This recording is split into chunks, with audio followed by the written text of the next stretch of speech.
नमस्कार। भव्य श्री न्यूज से मनुपुर। कहते हैं कर्म किए जा फल की इच्छा मत करे इंसान, जैसा कर्म करेगा वैसा फल देंगे भगवान। और ये जो ज्ञान है वो गीता में अंकित है। वहीं अगर देखा जाए तो लोग ये कहते हैं कि किसी भी इंसान को अच्छा कर्म करना चाहिए और अच्छे कर्म का नतीजा जो है सदैव अच्छा ही होता है। जैसे जाको राखे साइया मार सके ना कोई। ऐसे ही एक दिन पहले की घटना हम आपको बता दें, जो ऐसा ही दुर्घटना होते होते बचा और मात्र 8 सेकंड की ये पिक्चर थी और 8 सेकंड में ये दिल दहलाने वाली जो घटना थी उसमें एक फरिश्ता आकर के एक बच्चे को यूं बचा ले गया कि तालियों की गड़गड़ाहट हुई। और अभी रेल मंत्री पीयूष गोयल जो हैं उनको 50,000 रुपए नगद पुरस्कार भी दिए हैं और एक सर्टिफिकेट भी दिया है। उनका नाम है मयूर सिल्के।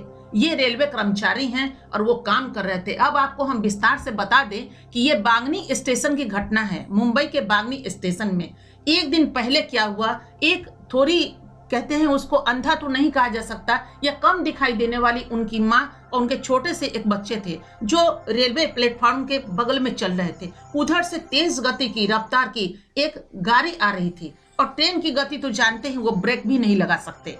अचानक में अगर उनको दिख जाए कि सामने में रेलवे ट्रैक पे कोई आ चुका है तो कैसे वो लगा सकते हैं। इतनी तेज रफ्तार की गाड़ी को लगाना संभव नहीं है कि उसको ब्रेक लगाए जा सके। लेकिन यूं बच्चा नीचे गिरता है, जो हम आपको वीडियो में भी दिखाएंगे। बच्चा नीचे अचानक गिरता है और अचानक अगर गिरता है और सामने से गाड़ी आ रही है और मयूर सिल्के का नजर इतने में उनके पास जाता है कि अरे ये क्या हो गया, और वो बिल्कुल स्टंट मारते हैं और मार करके उस बच्चे को प्लेटफॉर्म पे चढ़ाते हैं और खुद भी चढ़ते हैं और गाड़ी पास करती है मात्र 8 सेकंड में। और ये जो भी उनकी जो ये पिक्चर थी वो सीसीटीवी फुटेज में कैद हो गया और कैद होने के बाद ये सनसनी खबर चारों तरफ वायरल हुआ। ये बात जब पीयूष गोयल जी जो रेल मंत्री हैं उनके पास जब गया तो वो बहुत अच्छे अपने अकाउंट में ट्विटर अकाउंट पे ये डाला इस चीजों को और उनसे बात भी की मयूर सिल्के जी से और उसके बाद उनको शुभकामनाएं दी, उनको शाबाशी दी और उसके बाद उनको 50,000 रुपये नगद पुरस्कार दिया गया। कहा जाता है इसी को जाको राखे साहिया, एक फरिश्ता बन करके आ जाना। मुझे याद आता है रोहित शेट्टी जो फिल्म डायरेक्टर हैं उनकी स्टंट। अभी जो वो खतरों के खिलाड़ी देख रहे हैं और इसमें खतरों के खिलाड़ी जो उनका एक एपिसोड चलता है यानी शो चलता है, इस शो में आप देखेंगे इसी तरह का स्टंट होता है। लेकिन वो स्टंट जो वो करवाते हैं उसमें एक पूर्व पिक्चर बनी रहती है और उसमें निर्धारित रहता है कि ट्रेन ऐसे गुजरेगी, स्टंट ऐसे किया जाएगा, लेकिन इंसान का उसमें कोई खतरा नहीं होता है। लोको पायलट को वहां पता होता है कि हमको किस रफ्तार से गाड़ी ले जाना है और बाई दबे अगर स्टंट नहीं हो तो वहां पे ब्रेक लगाया जा सकता है या फिर उनकी कुछ तकनीकी चीज होती है जिसमें गाड़ी को स्पीड बढ़ाया जा सकता है और घटाया जा सकता है। लेकिन यहाँ पे आप देख लीजिए कि यहाँ पर तो उस तरह की पूर्व निर्धारित पिक्चर तो बन नहीं रही थी, कोई पिक्चर की शूटिंग नहीं थी जहां लोको पायलट को यह पता हो कि यहाँ शूटिंग चल रही है तो किस गति से हमें चलना है और वहां पे स्टंट करने वाले को भी पता होता है कि किस रफ्तार में हमको जाना है। नहीं तो जान का तो कोई खतरा है नहीं तो चलो स्टंट करते हैं, जीत गए तो जीत गए, हार गए तो कोई नुकसान भी नहीं है। लेकिन यहाँ तो मयूर सिल्के को यह बात पता भी नहीं था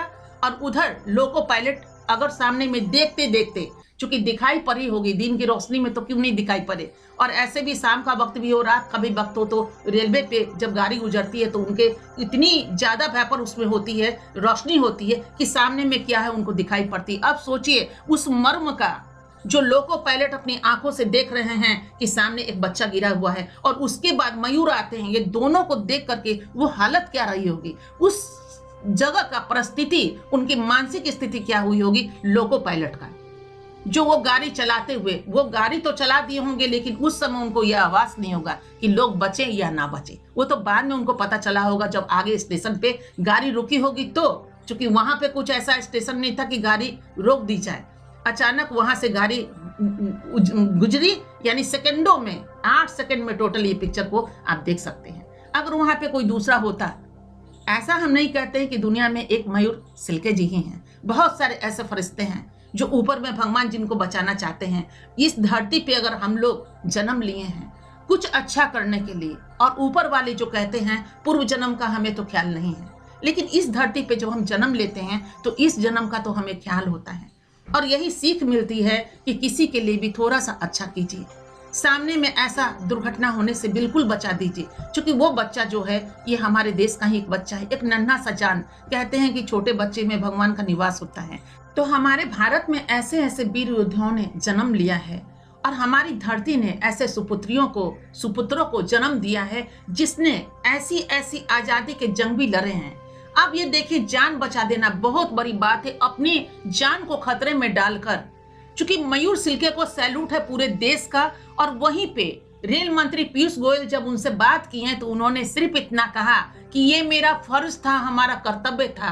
क्योंकि जिस रेल डिपार्टमेंट पे, चूंकि वो रेल कर्मचारी हैं और रेल कर्मचारी होते हुए उन्होंने कहा कि रेल डिपार्टमेंट में जितना मैंने कमाया, जितना खाया, यानी जो भी उनकी गतिविधि चलती है वो इस पैसे से चलती है, तो ये मेरा कर्तव्य था जो मैंने निभाया। बहुत सरलता से उन्होंने इस बात को व्याख्या कर दिया और उसके बाद इनको 50,000 रुपए का पुरस्कार और उनको एक सर्टिफिकेट दिया गया।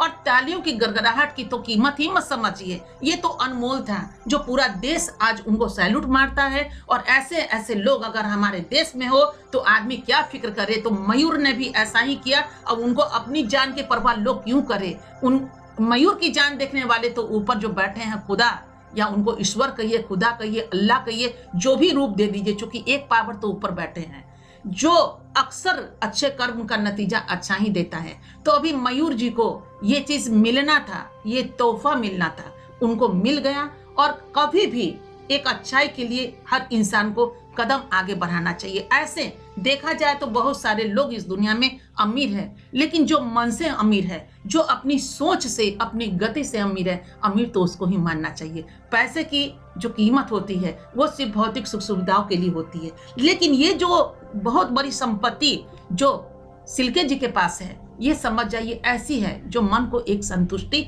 एक राहत देती है और उस सुमार्ग की तरफ ले जाती है जो अनुकरण करने के लायक।